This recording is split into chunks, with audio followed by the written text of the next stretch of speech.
Let us now talk about the second type of disaster, that is avalanches and landslides. What are avalanches? An avalanche is a mass of snow, ice, and rocks that are falling rapidly. Rapidly is the key word. There is speed down a mountain side. So there is a rapid movement or rapid fall of snow, ice, or rocks along a mountain side. That is avalanche. It can be of three types. One is snow avalanche that occurs in the snow-capped mountains. Then we have the rock avalanches and the debris avalanches. Now the rock or debris avalanches, they have another name called landslides. That is movement of rocks and soil particles down the slope of a mountain. So landslide is defined as a sudden movement of a mass of rock, debris or earth down a slope. It is a type of mass wasting. What is mass wasting? Movement of particles of rocks under the impact of gravity without the action of an external force. So it is a type of mass wasting which can occur due to certain triggers. So it is triggered by specific events like heavy rainfall, which can cause something called solifluction, or an earthquake, or slope modification to build any roads or any other linear or human projects. And there are many other reasons for landslides. It can be both natural as well as man-made or anthropogenic. So let us take a closer look at the various reasons for landslides. According to a study, almost 95% of the landslides in Asia are caused due to heavy rainfalls. Last year, that is in 2021, the Minister of Earth Sciences also reiterated this in the Indian Parliament and said that most of the earthquakes in India as well are being caused due to heavy rainfalls itself. So, saturation by rainwater infiltration, snow melting or glacier melting is responsible for maximum amount of the landslides. Due to the rising of groundwater too, the pore water pressure can increase, or the friction between the various particles, it might decrease due to the wetting of the soil. And because of that, there can be solifluction or movement of wet earth down the slope. Then loss or absence of vertical vegetative structure, soil nutrients and changes in soil structure can also be responsible for landslides. An example here, if there is a natural forest fire, and because of that forest fire, there is a loss of vegetation. Now the trees are not there to hold the soil in its place, and soil erosion might occur. The bond between the various soil particles will reduce and it can cause landslides. The erosion of top layer of the slopes due to the cutting action of the rivers or the sea waves can also be responsible for landslides.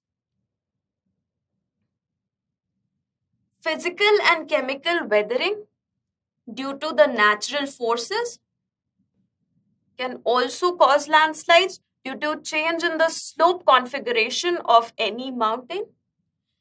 The natural hazard like an earthquake, it can cause extensive shaking of the ground, extensive tremors in the ground, and because of that, many landslides can be triggered. Volcanic eruptions, they are also associated with tremors or earthquakes, and thereby they are also responsible for landslides. And finally, there are some area-specific reasons due to which certain areas can be more susceptible towards earthquakes. An example here is the geology of Himalayas. We have very tall mountains and they are present in the active boundary. And apart from that, this area also experiences a large amount of rainfall, especially in the eastern parts. And because of all these reasons, Himalayas are highly susceptible towards landslides. Now, there are multiple human activities as well that can be responsible for triggering these events.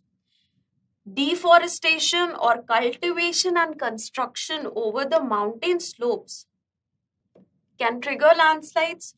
It can also be triggered by vibrations from machinery or due to the heavy movement of traffic on the roads that have been made after cutting the various mountains.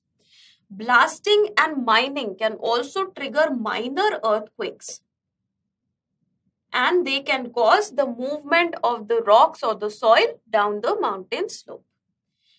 Earthwork like construction activities, which can change the slope configuration of an area, or imposing of new loads on the mountains without understanding their geology or their ability to take weights, specifically in the shallow soils, or removal of deep-rooted vegetation which has been binding the soil in that area. All these things can also trigger landslides. Apart from that, agricultural or forest activities in areas which were not previously occupied, extensive amounts of urbanization, mostly unplanned, and because this is unplanned, it does not take into account the geology of that place. And because of that, we have landslides. Lastly, land degradation and extreme rainfall can increase the frequency of erosion and landslide phenomena. Land degradation due to human activities, and on this degraded land, if there is a large amount of rainfall that is naturally occurring, then there is a high susceptibility towards landslides compared to a land which was not previously degraded. Now, what is the vulnerability profile of India when it comes to landslides as a disaster? So, in India, around 12.6% of the total land, that is 0.42 million square kilometers of the area, is prone to landslide hazards. This area, it is excluding the snow-covered areas. So, snow-covered areas are susceptible to avalanches, snow avalanches. 0.18 million square kilometer area falls in the northeastern Himalayas, including the Darjeeling and the Sikkim Himalayas. So, out of this, 0.18 million square kilometer belongs to the eastern side of the country. 0.14 million square kilometers, it falls in the northern Himalayas. That is in the states of Uttarakhand, in Himachal Pradesh and in Jammu Kashmir. 0.09 million square of the area, it belongs in the Western Ghats and the Konkan Hills. Now, Western Ghats are mainly facing the threats of landslides because of two reasons. They are very steep. Second, human involvement, and accompanied with heavy rainfalls. And because of these three reasons, landslides are also seen in the Western Ghats area. 0.01 million square kilometer belongs to the Eastern Ghats of Araku area in Andhra Pradesh.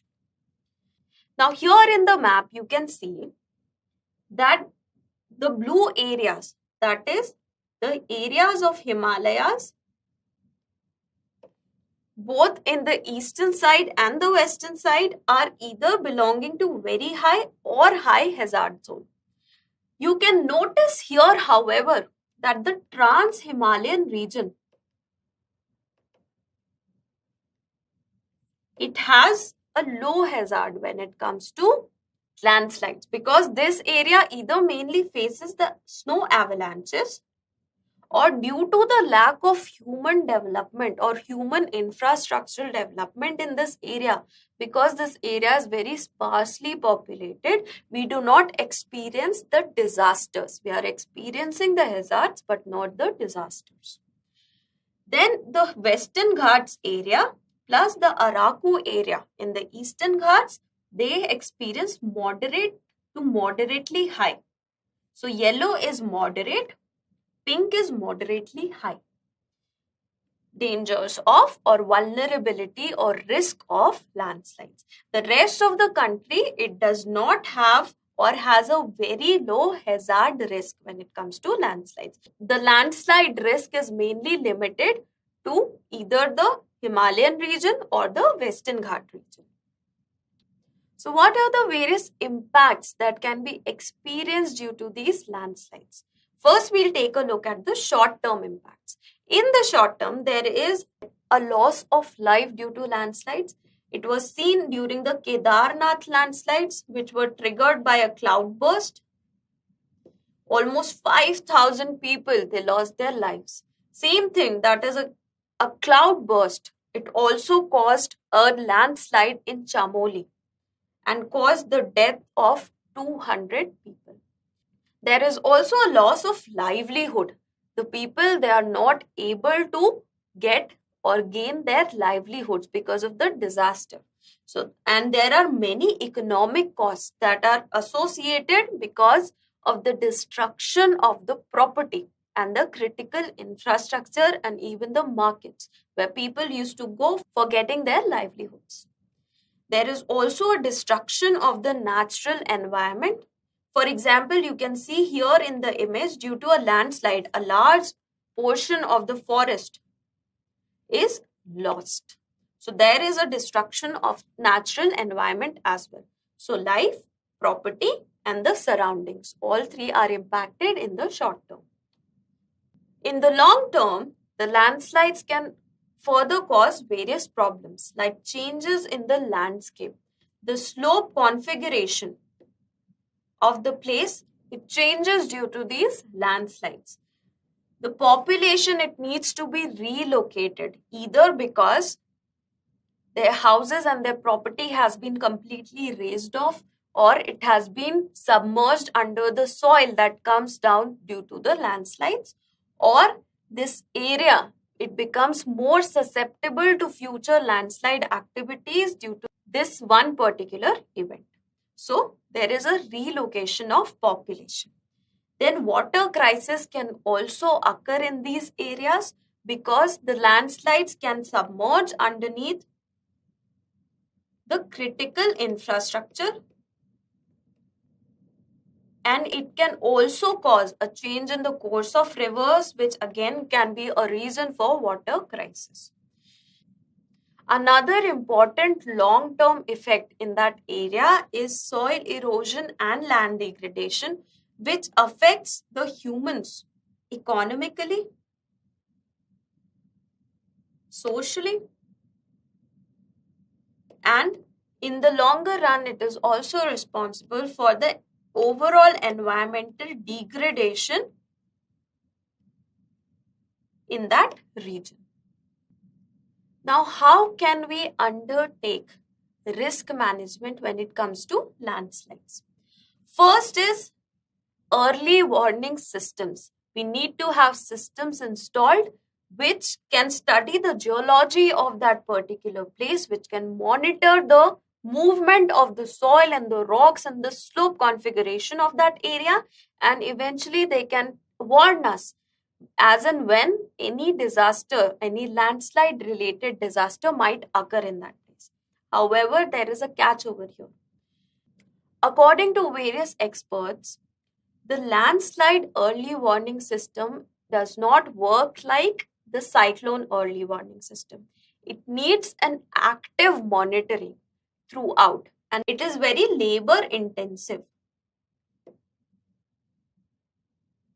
Another problem with early warning systems in case of landslides is that it can assess an area and tell that a landslide might come in that area, but it cannot pinpoint as to at what particular location will that occur.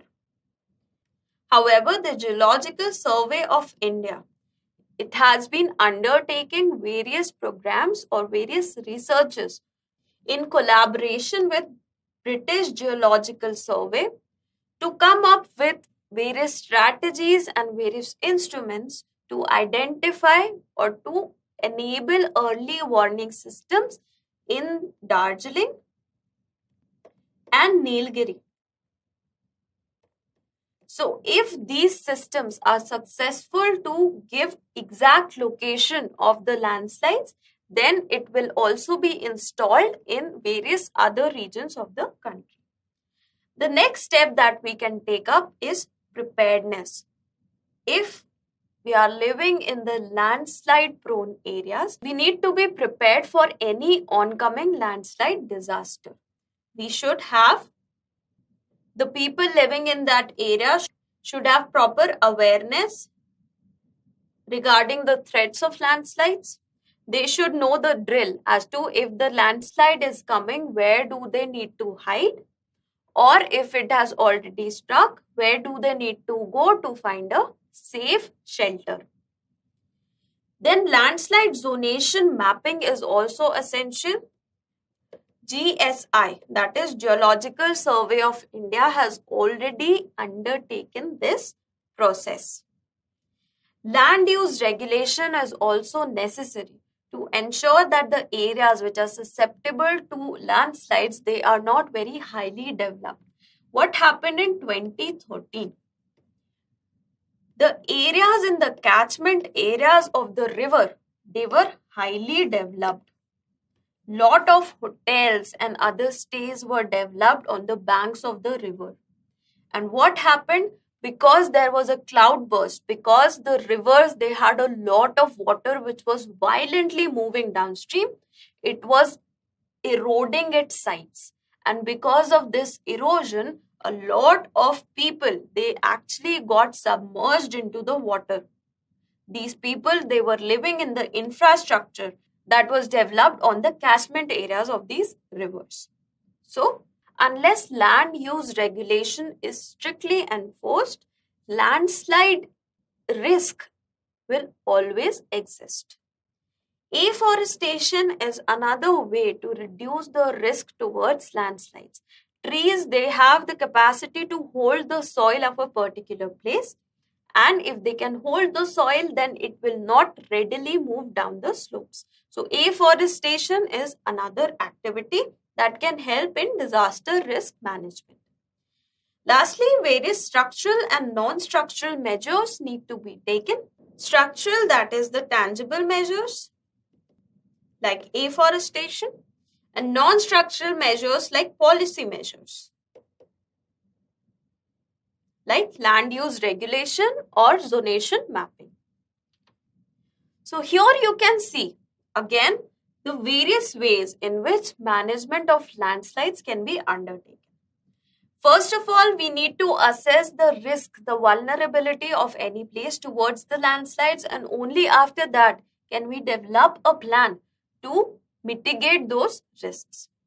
Multi-hazard conceptualization is a concept which takes into account multiple hazards that can take place in an area. For example, if we talk about Chamoli. Now, Chamoli has the risk of earthquakes. It experienced earthquake in 1999. Because of these earthquakes, there are landslides and also landslides that were experienced 2021. There is a problem of even cloudbursts. So all these hazards needs to be conceptualized and plans need to be made in a very holistic manner to cover all these hazards. We should not have a piecemeal approach towards each of the hazards. Landslide remediation practice.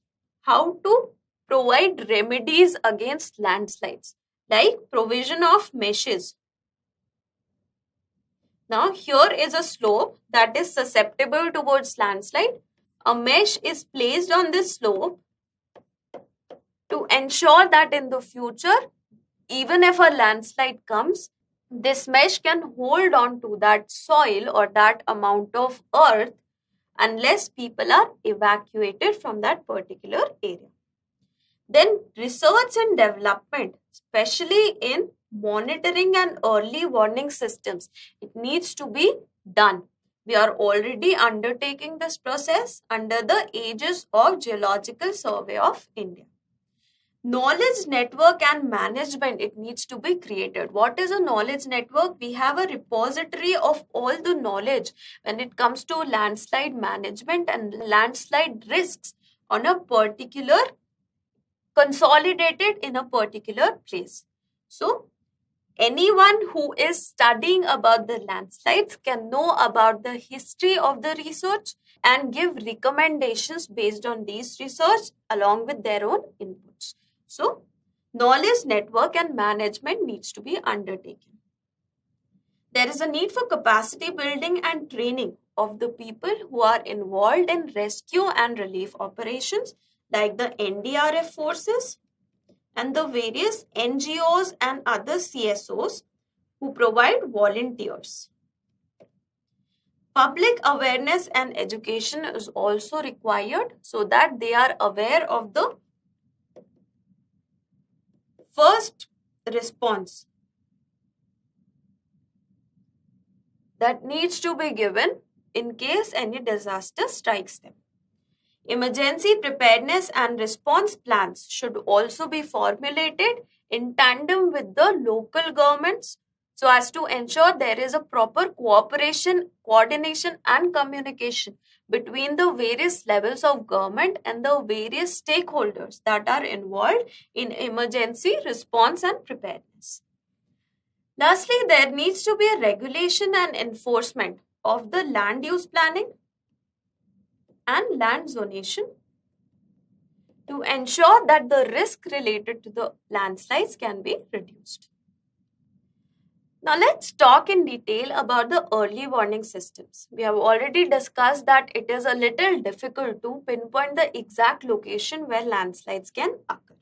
So there are two types of early warning systems. One is the site-specific warning model. What happens here?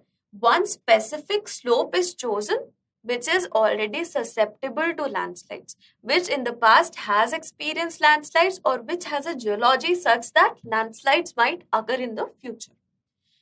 However, this method is very capital and human resource intensive. We have already discussed that landslides require active monitoring. People should be there regularly, constantly, to pinpoint whether a landslide will take place here or not. Currently, it is only in 8 locations across India and it cannot be extrapolated to a wider area because of this reason. That is because of capital and human resource intensive nature of this particular model. Second model is the region specific model. That was a site specific. We are pinpointing on a particular site. Here we have the region specific model. Here, which is conducted over a wide geographical area like Nilgiris in Western Ghats. This is an example. Now this model is formulated based on the correlation between rainfall and landslide in an area. We know that according to research, 95% of total landslides in Asia, they occur due to heavy rainfall. Even Indian Ministry of Earth Sciences, it believes the same. So, a correlation is developed between rainfall and the landslides in specific areas, and based on that, forecasting is done. Once this is developed, this methodology is considered as a best model of early warning system because it is not human resource or financially intensive and it can minimize the cost of landslides. That is, minimize the loss of life, loss of property, and loss of environment or environmental degradation. The prototype is currently operational in Tamil Nadu in the Nilgiri area and in West Bengal in the Darjeeling area. If you remember, we have already talked about it. It is being developed by Geographical Survey of India and British Geographical Survey.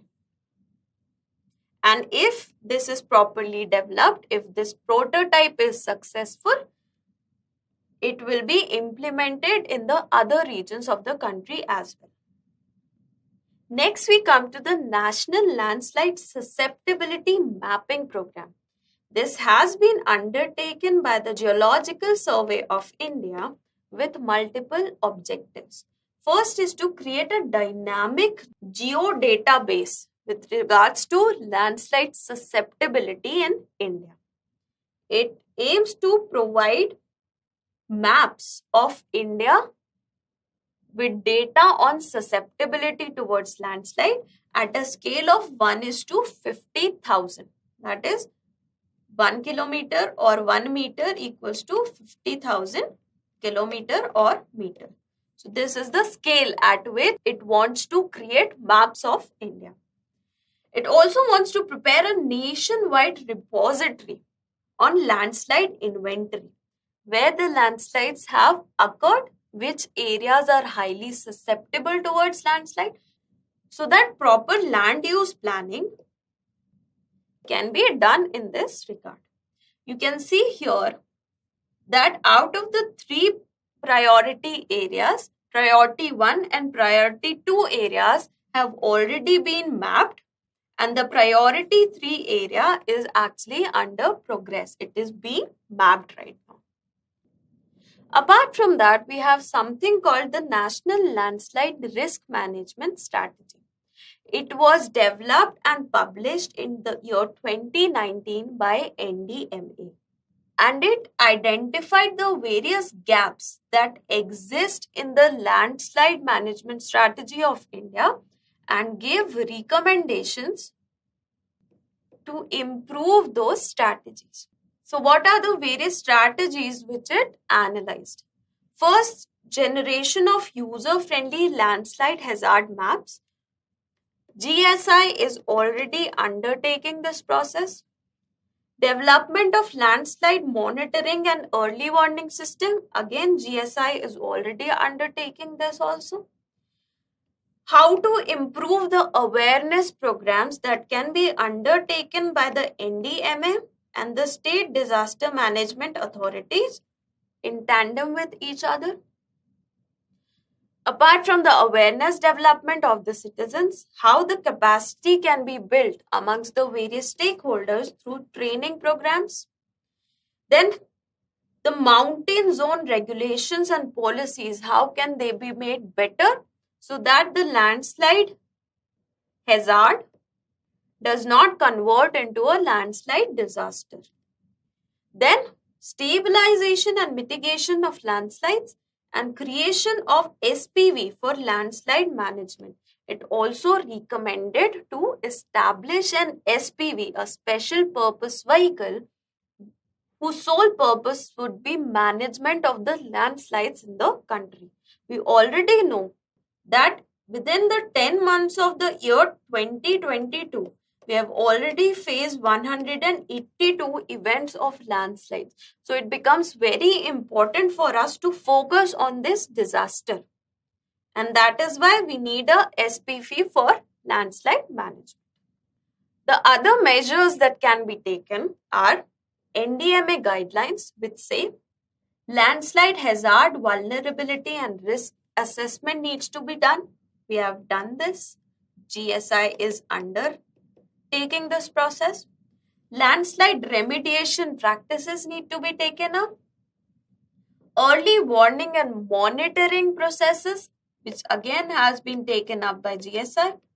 Research and development with regards to early warning, monitoring and development of better training modules for the stakeholders. And finally, we need to develop a knowledge network, which is a repository of all the details regarding landslides in the country. And we need to develop the capacity of the stakeholders and train them in accordance to that. To improve to hone its ability to manage landslides, in the year 2019, India held its first international conference on landslide risk reduction under the aegis of NDMA, that is National Disaster Management Authority. And this conference, it focused upon landslide risk reduction, and it aimed to come up with wider and stronger framework in order to tackle the problem of the landslides. Apart from that, IIT Mandi, which itself is located in Himachal Pradesh, which is an area that is prone to landslides, it has developed a training program for awareness building amongst the people and the other stakeholders about the potential hazards of landslides and how can the risk associated with landslides can be mitigated. What else can be done? What is the way forward when it comes to landslide management in the country? We need to develop a strong early warning system in all the regions that are affected by it. Now that early warning systems are developed, it should also be ensured that the information that is gained from these systems, they are disseminated in a proper format and in a quick manner. There should be retaining walls on the slopes to stop the land from slipping. We talked about meshes. We can also have walls. So this is a slope. We can have a retaining wall with enough strength to hold the rubble that comes down the slope. We need to increase vegetation cover, that is undertake afforestation. Now that the mountainous regions of India, they are very highly susceptible to forest fires, it becomes extremely necessary or more important to undertake this process. There should be minimal infrastructure development, and that too in a sustainable manner in the areas which are already susceptible towards landslide, so that the load on these mountain slopes, it does not increase, because if the load will increase, the effect of gravity will increase and there will be more landslides or mass wasting. Also, there is a need to relocate the people who are already living in the vulnerable zones so that their lives are saved in case any such event transpires. So that was all about landslides. We studied about the causes, the long-term and short-term impacts, India's vulnerability, what steps we have taken to improve our risk management when it comes to landslides, and finally, what should be the way forward. Now, let us take a look at the previous year questions that have come when it comes to the topic of landslides. In the year 2021, UPSC asked, describe the various causes and effects of landslides and mention the important components of National Landslide Risk Management Strategy. We have studied this strategy already. Okay, it came out in the year 2019, and in the year 2021, a question was asked on it. So that's why it becomes very important to focus on the current affairs that are coming apart from the static portions. So in the introduction, you can mention that what is landslide plus how much area of India susceptible towards landslide. In the body, in the first part,